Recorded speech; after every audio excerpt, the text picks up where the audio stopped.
Hi hello guys, আজকে হঠাৎ করে পিকনিক করতে চলে আসলাম সবাই মিলে। আর এই তোড়জোড় করে পিকনিক করছি আমরা। দেখো 8টা বেজে গেছে, আমাদের অনেকটা লেট হয়ে গেছে, আর তাই তাড়াতাড়ি সব কিছু করে নিচ্ছি। আর এখানটায় আমরা মাংসটা ম্যারিনেট করে নিচ্ছি। আর এখানে সবাই সব রকম কাজ করছে যেন তাড়াতাড়ি আমাদের পিকনিকটা শেষ হয়ে যায়, ওর জন্য সবাই মিলে কাজ করছে।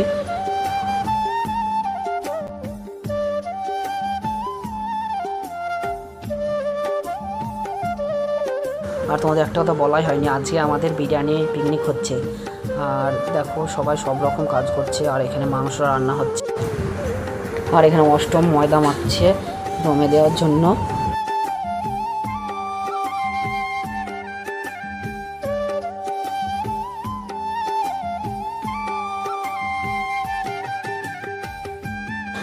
আর সবাই মিলে আমরা